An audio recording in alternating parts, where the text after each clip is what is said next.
শ্রী শ্রী রামকৃষ্ণ কথামৃত দ্বাদশ খণ্ড প্রথম পরিচ্ছেদ।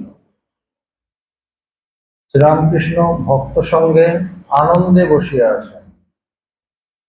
বাবুরাম, ছোট নরেন, পল্টু, হরিপদ, মোহিনীমোহন ইত্যাদি ভক্তেরা মেঝেতে বসিয়া আছেন। ঠাকুর সব ভক্তদের সাথে বসে আছেন এবং দক্ষিণেশ্বরে আছেন, সেখানে বাকি সব ভক্তেরা আছে এবং ঠাকুর খুব আনন্দে আছে। একটি ব্রাহ্মণ যুবক দুই তিন দিন ঠাকুরের কাছে আছেন, তিনিও বসিয়া আছেন। আজ শনিবার 25শে ফাল্গুন 7ই মার্চ 1885, বেলা আন্দাজ 3টা, চৈত্র কৃষ্ণা সপ্তমী। শ্রীশ্রীমা নহবতে আজকাল আছেন। তিনি মাঝে মাঝে ঠাকুর বাড়িতে আসিয়া থাকেন শ্রীরামকৃষ্ণের সেবার জন্য। ঠাকুরের তখন রোগটা শুরু হয়েছে এবং মা এই জন্য এসে এসে থাকেন মাঝে মাঝে দক্ষিণেশ্বরে। মোহিনীমোহনের সঙ্গে স্ত্রী নবীনবাবুর মা গাড়ি করিয়া আসিয়াছে। মেয়েরা নহবতে গিয়া শ্রী শ্রীমাকে দর্শন ও প্রণাম করিয়া সেইখানেই আছে। তো মহিলা ভক্তরা এসেছেন, তারা মাকে দর্শন করতে গিয়েছেন, মার ওখানে গিয়ে বসে আছেন প্রণাম করে। ভক্তেরা একটু সরিয়া গেলে ঠাকুরকে আসিয়া প্রণাম করিলেন। তখন তো অনেক সামাজিকভাবে অনেক কিছু বাধা ছিল, নানা কিছু, যে মহিলা পুরুষরা একসাথে বসবে না, এইসব ব্যাপার ছিল। সেই জন্য তারা মায়ের কাছে আছে। তো ভক্তরা সরে গেলে, পুরুষ ভক্তরা সরে গেলে তারা এসে ঠাকুরকে প্রণাম করবে। ঠাকুর ছোট খাটটিতে বসিয়া আছেন, ছোকরা ভক্তদের দেখিতেছেন বা আনন্দে বিভোর হইতেছে। যারা কম বয়সী ভক্ত তারা এসেছে বেশ কয়েকজন, তাদের দেখছেন এবং তার খুব আনন্দ। তাদের দেখে আরো আনন্দ কেন, যে তারা শুদ্ধ সত্য, তাদের ভেতরে জগতের ময়লাগুলো ঢোকেনি, তারা সংসারে ঢোকেনি বলে জগতের ময়লাগুলো তাদের ভেতরে খুব একটা ঢুকতে পারে। সেই জন্যই ঠাকুর আনন্দ করছেন তাদের নিয়ে। রাখাল এখন দক্ষিণেশ্বরে থাকেন না। তো রাখাল মানে স্বামী ব্রহ্মানন্দ, তিনি দক্ষিণেশ্বরে নেই। কয় মাস বলরামের সহিত বৃন্দাবনে ছিলেন। তো বলরাম বসুর সাথে তিনি বৃন্দাবনে গেছিলেন এবং ওখানে গিয়ে বহুদিন ছিলেন, কয়েক মাস। সাধারণ না, এখন তো আমাদের ওইসব জায়গায় গেলে হয়তো 3 দিন করে চলে যেত, বা ট্যুর প্রোগ্রাম হলে একদিনের মধ্যে সব ঘুরিয়ে ঘুরিয়ে চলে গেল। ওরাতে অ্যাকচুয়ালি কিছুই দেখা হয় না। তীর্থে ওইভাবে ভ্রমণ করে কোনো লাভ হয় না, থাকতে হয়, কিছুদিন থাকতে হয়। তো রাখাল গিয়ে বেশ কয়েক মাস ছিলেন। ফিরিয়ে আসিয়া এখন বাটিতে আছেন। তো ওখান থেকে ব্যাক করে বাড়িতে গেছেন। মানে তার তো বিয়েও হয়েছিল, তার স্ত্রীও আছেন, তো সেখানে গেছেন। শ্রীরামকৃষ্ণ সহাস্যে, রাখাল এখন পেনশন খাচ্ছে। বলছে এখন পেনশন খাচ্ছে কেন, এতদিন আমার সঙ্গ করেছে, সঙ্গ করে তার তো অনেক কিছু জমেছে, এখন ওইটাই খাচ্ছে আর কি, ওইটাই ভাঙিয়ে চলছে, তার পেনশন খাচ্ছে। বৃন্দাবন থেকে এসে এখন বাড়িতে থাকে, বাড়িতে পরিবার আছে, কিন্তু আবার বলছে 1000 টাকা মাহিনা দিলেও চাকরি করবে না। বাড়িতে তার ওয়াইফ আছে, স্ত্রী আছে, কিন্তু রাখাল কি বলছে যে তাকে যদি 1000 টাকার চাকরি দেওয়া হয় তাও সে করবে না। সেই সময় 1000 টাকা মানে প্রচুর, এখন আর প্রচুর টাকার চাকরি, বলছে তাও সে করবে না। কেন এরকম অবস্থা?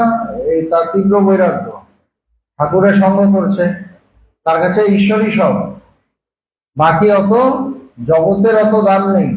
যদিও সে সংসার জীবনে ঢুকেছে, তার বাবা মা তাকে বিয়ে করিয়ে দিয়েছে, কিন্তু তার কাছে অতটা দাম নেই। বলছে যে বিয়ে মানে ইয়ে করবে না, তাকে চাকরি বাকরি করবে না, করতে পারবে না।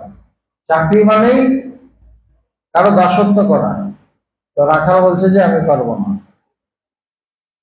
এখানে শুয়ে শুয়ে বলতো তোমাকেও ভালো লাগে না, এমনি তার একটি অবস্থা হয়েছিল। মানে এমন তীব্র বৈরাগ্য হয়েছে, তখন ভেতরটা একদম মানে আর কিছু ভালো লাগছে না। তীব্র বৈরাগ্যে কিছু ভালো লাগছে না, তখন ঠাকুরকেও ভালো লাগছে না, বলছে তোমাকেও ভালো লাগছে না। মানে এরকম একটা উড়ু উড়ু ভাব হয়ে গেছে। এবং তখনই সে বৃন্দাবনে গেছিল। ভবনাথ বিয়ে করেছে। ভবনাথ ওই ইয়ং ভক্ত আর কি। তো তারও বিয়ে হয়েছে। কিন্তু সমস্ত রাত্রি স্ত্রীর সঙ্গে কেবল ধর্ম কথা কয়, কি বিপদ! সারা রাত ঈশ্বরীয় কথা বলে স্ত্রীর সাথে, বিয়ে টিয়ে করে। এই জন্য এরকম পুরুষদের কাছে যাওয়া খুব সমস্যা। আমি গেছিলাম কৌতূহলে, আজকে দেখছেন অবস্থা।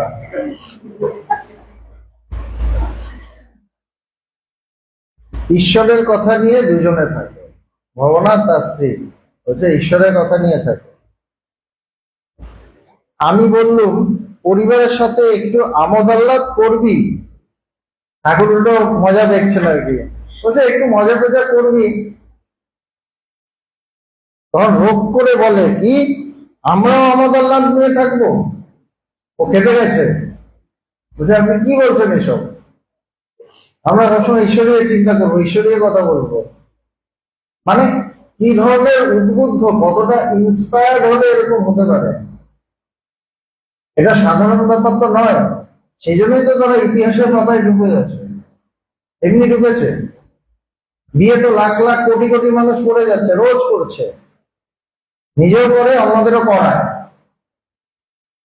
তাই না? নিজে মরবো তো অন্যদের কাউকে ছাড়বো না, সবগুলোকে মারবো। ব্যাপারটা এরকম। কিন্তু বলছে যে সারা রাত সে ঈশ্বরীয় কথা বলে, এটা সাধারণ কথা? সাধারণ কথা না। ঠাকুর মজা করছেন, কিন্তু সে কেঁপে যাচ্ছে। মানে ঈশ্বর তত্ত্ব তার কাছে কতটা সিরিয়াস ম্যাটার।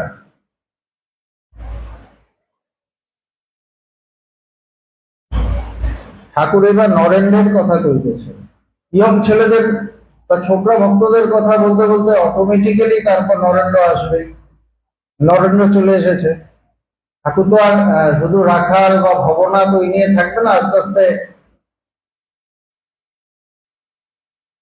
ঠাকুর এবার নরেন্দ্রের কথা কইতেছেন শ্রীরামকৃষ্ণ ভক্তদের প্রতি। কিন্তু নরেন্দ্রের উপর যত ব্যাকুলতা হয়েছিল, এর উপর মানে ছোট নরেনের উপর তত হয় নাই। আরেকটা ইয়ং ছেলে ছিল, তার নাম ছোট নরেন। নরেন্দ্র হলো বড় নরেন আর কি, তার থেকে বয়স বেশি ছিল। ছোট নরেন আরো কম বয়সী। তো ঠাকুর তাকেও খুব ভালোবাসতেন। কিন্তু বলছেন কি নরেন্দ্রের উপর যেরকম ব্যাকুলতা হয়েছিল ঠাকুরের, পাগল হয়ে উঠতেন, সে না এলে খবর নিতেন, খবর পাঠাতেন। কিন্তু বলছে ছোট নরেনের উপর অতটা হয়নি। হরিপদর প্রতি, তুই গিরিশ ঘোষের বাড়ি যাস? হরিপদ আমাদের বাড়ির কাছে বাড়ি, প্রায় যায়। শ্রীরামকৃষ্ণ নরেন্দ্র যায়? হরিপদ হ্যাঁ, কখনো কখনো দেখতে পাই। শ্রীরামকৃষ্ণ গিরিশ ঘোষ যা বলে, অর্থাৎ অবতার বলে, তা ও কি বলে? মানে গিরিশ ঘোষের তো খুব বিশ্বাস যে ঠাকুর অবতার। আবার নরেন্দ্র এগুলো অবতার টবতার খুব একটা মানেন না। তিনি তো একটু ইয়ে টাইপের, মানে বিচার মার্গী। অবতার টবতার ওইসব তার অতটা ভালো লাগে না। তো গিরিশ আবার প্রচন্ড ভক্তি যে ঠাকুর স্বয়ং অবতার। তো ঠাকুর জিজ্ঞেস করছেন গিরিশ ঘোষ যা বলে, মানে অবতার বলে যে ওই প্রসঙ্গে, তাতে ও কি বলে? হরিপদ তর্কে হেরে গেছে। মানে নরেন্দ্র গিরিশ ঘোষের কাছে তর্কে হেরে গেছে, পারেনি। মানে ও কনভিন্স করে দিয়েছে না সত্যি ঠাকুর অবতার। এটা হরিপদ বলছে, তর্কে হেরে গেছে। শ্রীরামকৃষ্ণ না, সে বললে গিরিশ ঘোষের এখন এত বিশ্বাস, আমি কেন কোনো কথা বলবো? নরেন্দ্র বলছে যে না, এত বিশ্বাস, আমি বিশ্বাসটা ভাঙতে চাই না, আমি আমার যুক্তি দিয়ে বলবো, তখন তার একটা কষ্ট হবে, তার বিশ্বাসটা যখন দেখবে যে সে রাখতে পারছে না, তখন তার কষ্ট হবে, সেই জন্য আমি কিছু বলিনি। এটা তো ঠাকুরের রাগ হওয়ার কথা ছিল, কিন্তু ঠাকুর নরেন্দ্র কথাটাকে নিয়েছে, বলছে না না, ও হারেনি, ও হারেনি, এই জন্য ও কিছু বলেনি। ঠাকুরের যে মনে লেগেছে যে নরেন্দ্র আমাকে অবতার বলে না, তা কিন্তু নয়, বলছে ঠিকই আছে, ও এটা নিয়ে কোনো তর্ক করেনি, কেননা এত বিশ্বাস, ওই বিশ্বাসটা সে ভাঙতে চায়নি। ঠাকুর নিজের সম্পর্কেই বলছে।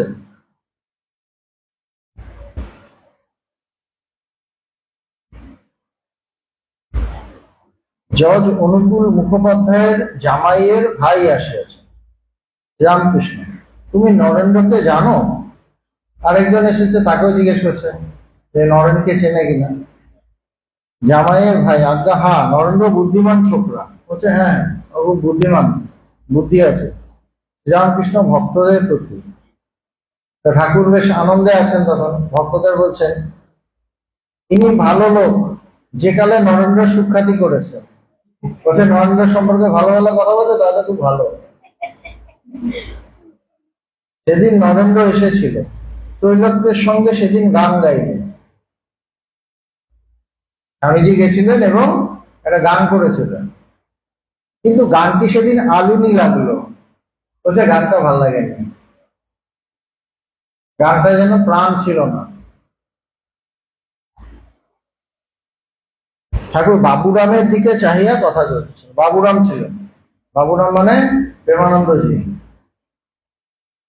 মাস্টার যে স্কুলে অধ্যাপনা করেন, বাবুরাম সেগুলো এন্ট্রান্স ক্লাসে পড়েন। রামকৃষ্ণ বাবুরামের প্রতি, তোর বই কই, পড়াশোনা করবি না? উনি বোধ পড়াশোনা একটু সিরিয়াস ছিলেন আর কি, বলছে পড়াশোনা করবি না? মাস্টারের প্রতি ও দুদিক রাখতে চায়, মানে ঠাকুরকে পেয়েও যে ছেড়ে আসবো ওই ইয়েটা নেই, বলছে দুদিক রাখতে চায়।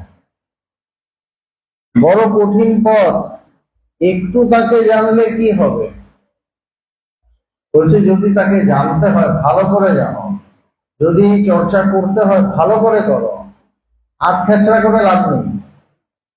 আমাদের কি হয়, একটু একটু এটাও জানবো, একটু ওটাও জানবো, এরকমই আমরা করি সবসময়।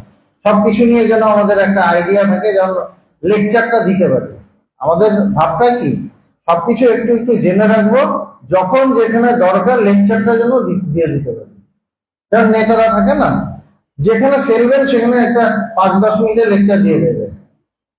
ওদের অধিকার যেন যেখানেই আমি যাব ওখানে আমাকে লেকচার দিতে বলতে হবে, এবং তারা সেখানে লেকচার দেবে। একটা জায়গায় বেদান্তের চর্চা হচ্ছে, সেখানে গিয়ে হাবি জাবি বলে দিয়ে চলে আসবে, মানে সবই জানে কিছু কিছু, কিন্তু ওটা করে লাভ নেই। আধ্যাত্মিক ক্ষেত্রে যদি আমি ঠিক ঠিক চর্চা করতে, মানে ঠিক করতে হবে, কেন এই জ্ঞানের কোনো শেষ নেই। অর্ধেক অর্ধেক জানলাম, একটু জানলাম, অর্ধেক বুঝলাম, কিছু বুঝলাম না, লাভ কি? হচ্ছে বড় কঠিন পথ, একটু তাকে জানলে কি হবে? বলছে একটু জানলাম, লাভ কি? বশিষ্ঠদেব তারই পুত্র শোক হলো। বশিষ্ঠদেব কে? একজন বিরাট ঋষি, সপ্ত ঋষির এক ঋষি বশিষ্ঠ, তার 100 পুত্র, এবং 100 পুত্রকে আরেকজন ঋষি মেরে ফেলেছিল, কে? বিশ্বামিত্র। কেন বিশ্বামিত্র রাগ কি না, উনি চান যে আমাকে ব্রহ্মর্ষি উপাধি দিতে হবে, সেটা আবার সেই সার্টিফিকেটটা আবার দেওয়ার মালিক হলো বশিষ্ঠদেব, তাই তিনি সাইন করলে তিনি ব্রহ্মর্ষি হবেন। It is certified that you are, এরকম আর কি। তার নিচে সাইনটা হতো, তিনি সাইন করছেন না। আর মানে বিশ্বামিত্র অ্যাকচুয়ালি ক্ষত্রিয় ছিলেন, তিনি ক্ষত্রিয় ছিলেন, কিন্তু তার প্রচন্ড তেজ ছিল যে আমি একদম ব্রহ্মর্ষি হয়ে যাব, এমন সাধনা করবো আমি ব্রহ্মর্ষি হয়ে যাব।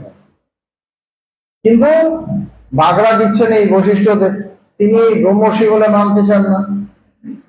তারপর খেপে টেপে গিয়ে তার ক্ষত্রিয়ের যে রাগ ওটা বেরিয়ে এসেছে, তার 100 পুত্রকে তিনি মেরে দিয়েছেন। তো তাতে বশিষ্ঠদের বিরাট জ্ঞানী, চরম জ্ঞানী, সপ্ত ঋষির এক ঋষি, সাধারণ ব্যাপার তো নয়। কিন্তু দেখা যাচ্ছে তিনি পুত্র শোকে তার ভীষণ কষ্ট, পুত্র শোককে আর সামলাতে পারছেন না।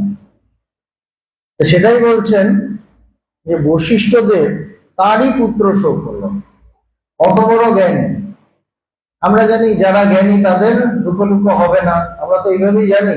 গীতায় বলছে যে সবকিছুই সে আত্মা, এই শরীরটা একটা খোলসের মতো, এটা খসে গেলেও আসল যে আত্মা তার কোনো মৃত্যু নেই, আসল আমার যে সত্তা তার কোনো মৃত্যু নেই। এটাই তো উপনিষদের বাণী বা আধ্যাত্মিক বাণী বা বেদান্তের কথা। তো অত বড় বশিষ্ঠদের, তার যখন দেখলেন তার নিজের ছেলেরা মারা গেছে, তখন তিনি আর সামলাতে পারলেন না, তার জ্ঞানটা তখন নিচে চলে গেল, অজ্ঞানটা ভেসে উঠল এবং পুত্র শোক হলো। পুত্র শোক কিসে হয়? অজ্ঞানে হয়। তো বলছেন কি যে তার পুত্র শোক হলো। লক্ষণ দেখে অবাক হয়ে রামকে জিজ্ঞাসা করলেন। লক্ষণ অবাক হয়ে গেছে, কেন বশিষ্ঠদের তো তাদেরও গুরু, রাম লক্ষণেরও গুরু বশিষ্ঠদের। তো অবাক হয়ে রামকে জিজ্ঞেস করছে, তাদেরও খারাপ লাগছে, ব্যাপারটা কি হলো, আমার গুরুদেব এরকম অবস্থা, পুত্র শোকে পাগল হয়ে যাচ্ছেন। রাম বললেন, ভাই এ আর আশ্চর্য কি, রাম তো অবতার পুরুষ, জ্ঞানী শ্রেষ্ঠ চরম। বলছে এটা আর আশ্চর্য কি, যার জ্ঞান আছে তার অজ্ঞানও আছে। সুন্দর কথা, বলছে যার জ্ঞান আছে তার অজ্ঞানও আছে, একটু হলেও থাকবে। ভাই তুমি জ্ঞান অজ্ঞানের পার হও, বলছে জ্ঞান অজ্ঞান দুটোর পারে যাও। শুধু জ্ঞান হলো বলে লাফালাফি করলে হবে না, সেটাকেও ছাপিয়ে যেতে হবে। পায়ে কাঁটা ফুটলে আরেকটি কাঁটা খুঁজে আনতে হয়, সেই কাঁটা দিয়ে প্রথম কাঁটাটি তুলতে হয়, তারপর দুটি কাঁটাই ফেলে দিতে হয়।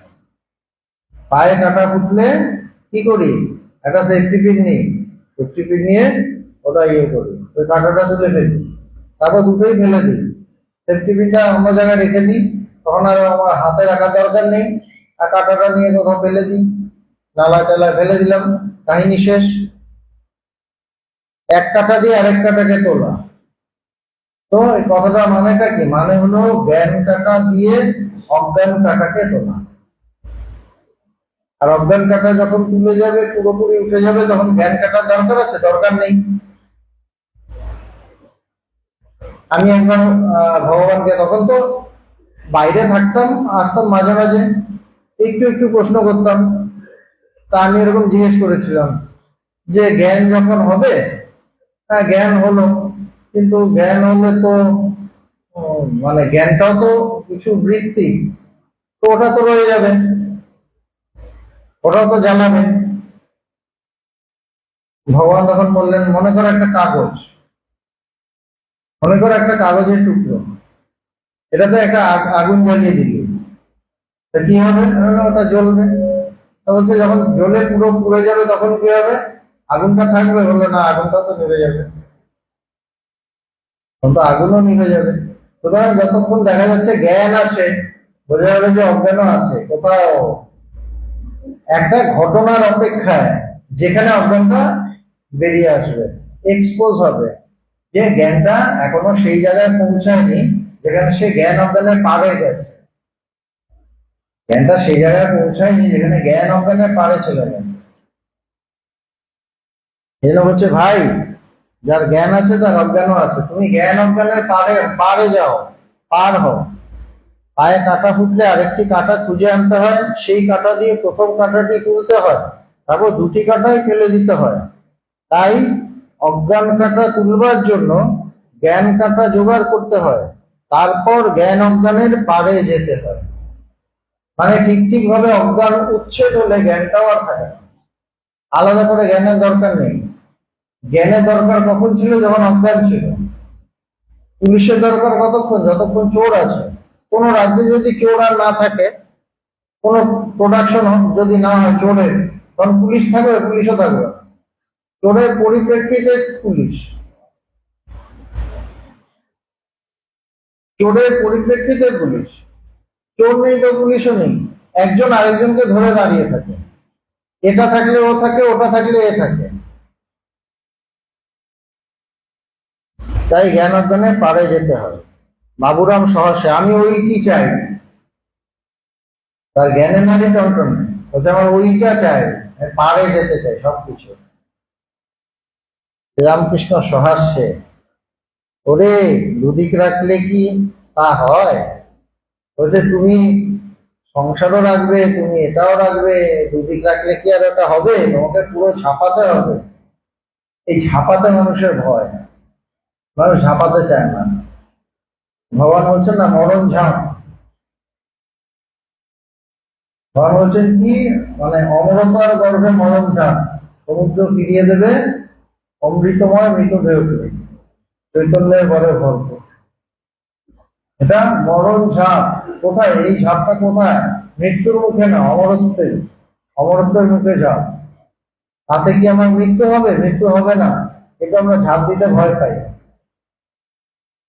আমরা ঝাঁপ দিতে ভয় পাই, ঝাঁপ দিতে চাই না। নরেন্দ্রেরও ছিল, মানে সবারই থাকে। তো ঠাকুর একদিন বলছেন, মনে কর একটা খুলিতে অমৃত রস আছে, আর তুই মাছি হয়েছিস। একটা খুলির মধ্যে রস আছে, অমৃত রস, আর তুই মাছি হয়েছিস। তো তুই ওটা খেতে যাস, তুই কিভাবে খাবি? বলছে আমি আড়ায় বসে চুমুক দিয়ে দিয়ে খাবো। বলছে ওরে ওখানে ঝাঁপ দে, ওটা তো অমৃত রস, ওখানে পড়লে তো মৃত্যু হবে না।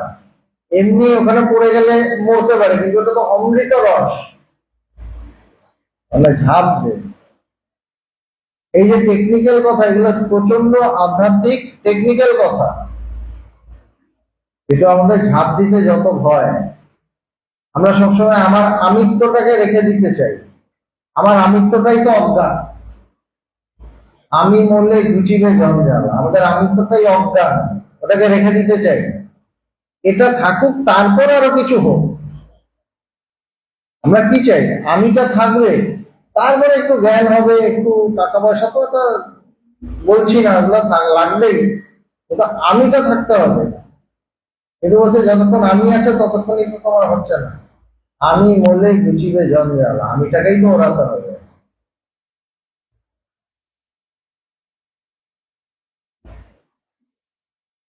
ঠাকুর কি সুন্দর বলছে, ওরে দুদিক রাখলে কি তা হয়? তা যদি চাস তবে চলে আয়। তো উনি পরে চলে এসেছিলেন, নাহলে প্রেমানন্দজি হলেন কি হবে? বলছে সেটা যদি চাস তাহলে চলে আসতে হবে, ঝাঁপ দিতে হবে। বাবুরাম সহাস্যে, আপনি নিয়ে আসুন। রামকৃষ্ণ মাস্টারের প্রতি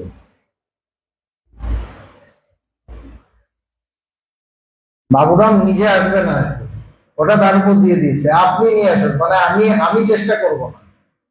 যেই দেখেছে একটু ক্রিটিক্যাল জায়গা আছে, একটু লড়াই আছে, না ওটা আপনি করুন, আপনার কাছে সমর্পণ করে দিয়েছি। আমাদের এরকম থাকে তো, আমরা সমর্পণ করে দিই, যখন তখন সমর্পণ করি, যখনই প্রবলেম, হ্যাঁ একটু নিজেকে কিছু করতে হবে তখনই সমর্পণ, তার আগে আমার হাতে সব আমি করেছি। তো হচ্ছে যে আপনি নিয়ে আসুন। শ্রীরামকৃষ্ণ মাস্টারের প্রতি, রাখাল ছিল সে এক, তার বাপের মত ছিল, এরা থাকলে হাঙ্গামা হবে। বলছে রাখালের বাবা তাও একটু মত ছিল, কিন্তু এই বাবুরাম, মানে এরা যদি থাকে একটু ঝামেলা হবে। বাবুরামের প্রতি, তুই দুর্বল, তোর সাহস কম, দেখ দেখি ছোট নরেন কেমন বলে, আমি একেবারে এসে থাকবো। বলছে তুই দুর্বল, তোর সাহস কম। ছোট নরেন ডাইরেক্ট বলে যে এসেই থাকবো, সাহস আছে। ঠাকুর উস্কাচ্ছেন, অজ্ঞান যতক্ষণ থাকবে ততক্ষণ অনেক অনেক সবকিছুই থাকবে, সাহস কম থাকবে, এই থাকবে, অজ্ঞান চলে গেলে সব চলে যায়। এতক্ষণে ঠাকুর ছোকরা ভক্তদের মধ্যে আসিয়া মেঝেতে মাদুরের উপর বসে আছে। ঠাকুরের পুরো মনটা তো ছোকরা ভক্তদের উপর পড়ে আছে। এবার ঘাটে থেকে এসে মাটিতে বসেছেন তাদের সাথে, মানে ভেতরটা তো তার এমন হয়ে গেছে ওদের সাথে একাকার হয়ে দেখছেন, তো ওদের কাছে এসে বসেছে। মাস্টার তাহার কাছে বসে আছে। শ্রীরামকৃষ্ণ মাস্টারকে আমি কামিনী কাঞ্চন ত্যাগী খুঁজছি, হচ্ছে যার কামনা বাসনা এবং টাকা পয়সার প্রতি কোনো মন নেই, কামিনী কাঞ্চন ত্যাগী খুঁজছি। মনে করি এ বুঝি থাকবে, সকলেই এক একটা ওজোর করে। তো তার কাছে কত ভক্ত আসে, ঠাকুর তার সবার জন্য পাগল, সবাইকে ঈশ্বরীয় অনুভবের জন্য তিনি বলেন, তিনি চান সবার হোক। কিন্তু তারও তো একটা এক্সপেকটেশন হয় যে না, ও উঠছে, ও সুন্দর, ও এগিয়ে আসবে, বা ও ঈশ্বরের জন্য একদম প্রাণ থেকে সবকিছু ছেড়ে দেবে, ঈশ্বরকে নিয়ে মগ্ন হয়ে যাবে। বলছে আমি তো চাই, কিন্তু সবাই কিছু না কিছু কোথাও ত্রুটি বাধা আছে, সবাই কিছু না কিছু ওজোর করে। একটা ভূত সঙ্গী খুঁজছিল, কথা দারুণ, বলছে একটা ভূত সঙ্গী খুঁজছিল। শনি মঙ্গলবার অপঘাতে মৃত্যু হলে ভূত হয়। তো একটা কথা আছে যে শনি মঙ্গলবার যদি কারো অ্যাক্সিডেন্টে মৃত্যু হয় হচ্ছে ভূত হয়ে যায়। তাই সে ভূতটা যেই দেখতো কেউ ছাদ থেকে পড়ে গেছে, কি হোঁচট খেয়ে মূর্ছিত হয়ে পড়েছে, অমনি দৌড়ে যেত যে এটা এখন ভূত হবে, আমি একটা পার্টনার পাবো। অমনি দৌড়ে যেত এই মনে করে যে এটা অপঘাতে মৃত্যু হয়েছে, এবার ভূত হবে আর আমার সঙ্গী হবে। কিন্তু তার অমনি কপাল যে দেখে সব সালারা বেঁচে ওঠে, ওদের সবাই বেঁচে যায়। সাংঘাতিক কথা এগুলো, সাংঘাতিক কথা। সঙ্গী আর জোটে না, ভগবান আমাদের এগুলো অনেক বলেছে, বলতেন। দেখো না, রাখাল পরিবার পরিবার করে, অত বৃন্দাবনে গিয়ে থাকলো, পরিবার মানে বউ আর কি, বউ বউ করে। ঠাকুরের লাগতো না, ঠাকুরও তো নিজে সন্ন্যাসী, ঠাকুরও তো সন্ন্যাসী। আচ্ছা, রাখাল পরিবার পরিবার করে, বলে আমার স্ত্রীর কি হবে, একটু মন ছিল আর কি। নরেন্দ্র বুকে হাত দেওয়াতে বেহুশ হয়ে গেছিল, তখন বলে ওগো তুমি আমার কি করলে গো, আমার যে বাপ মা আছে গো। নরেন্দ্রের তখন সাধনা সাধনা অনেক করেন তিনি, করে তার নানা আধ্যাত্মিক শক্তি হয়েছে, তিনি হাত দেওয়াতে আরো কিছু একটা আধ্যাত্মিক অনুভবের দিকে যাচ্ছিল। কিন্তু যেই দেখেছে যে যেতে গিয়ে তো আমার সব উড়ে যাচ্ছে, তখন বলছে না আমার বাবা মা আছে, তুমি আমার কি করে দিলে। রাখালের এরকম হয়েছে।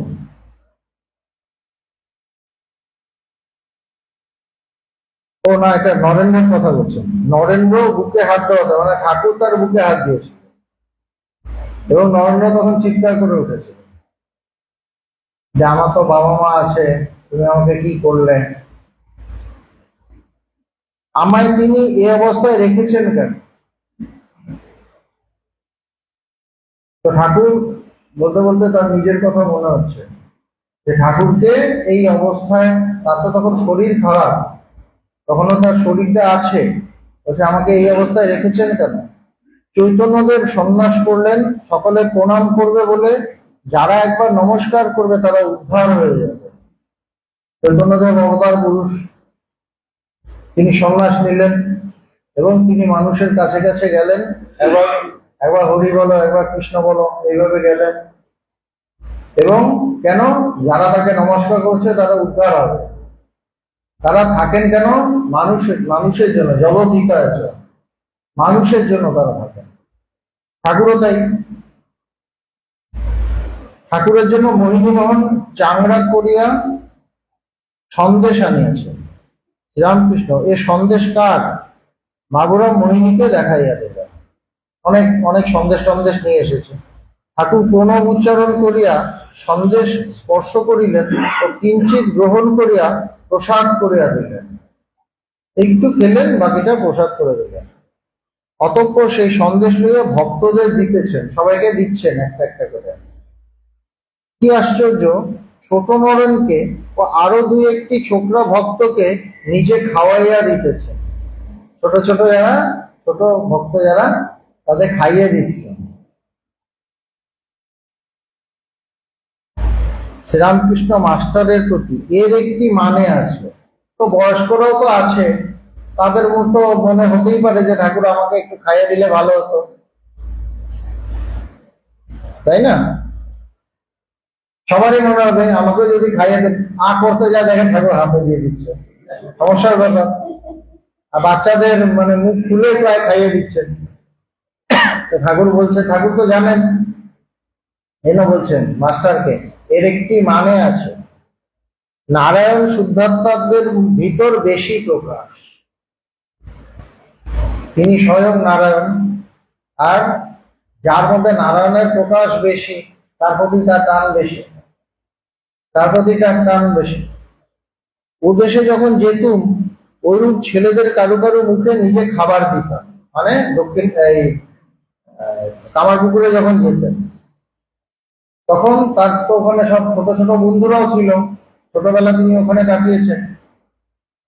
তারপর আরো যারা ছোট ছোট ভক্তরা ছিল তাদের খাবার টাবার দিতেন বাচ্চাদের। চীনের শাঁখারি বলতো, উনি আমাদের খাইয়ে দেন না কেন? বলছে উনি আমাদেরও তো খাইয়ে দিতে পারেন, কেমন করে দেব? কেউ ভাজ মেঘো, কেউ অমুক মেঘো, কে খাইয়ে দেবে? বলছে ওদের কিভাবে খাইয়ে দেবো, এরা জগৎ নিয়ে আছে। যার মধ্যে শুদ্ধাত্মা, ভগবানকে দেখতাম যারা কম বয়সী তাদের প্রতি ভীষণ মন, তাদের খুব ভালোবাসতেন। আমাদের জন্য অনেক বড় বড় ভক্তরা চলে গেছে। আমরা যখন ভগবানের কাছে যাই, অনেক ভালো ভালো বড় বড় ভালো তথাকথিত ভালো, পয়সা করি, টাকা পয়সা সবকিছু আছে, শিক্ষা, যার থেকে তার অনেক নাম, এই ধরনের অনেক ভক্ত ছিল। কিন্তু ভগবান আমাদের নিয়ে এমন মেতে উঠলেন, তাদের গায়ে লাগলো, তারা একে একে ছেড়ে চলে গেল। ভগবান কাউকে কিছু বলেননি, ভগবান হাত জোর করে বলেননি ফিরে এসো, কেন? কিছু করার নেই।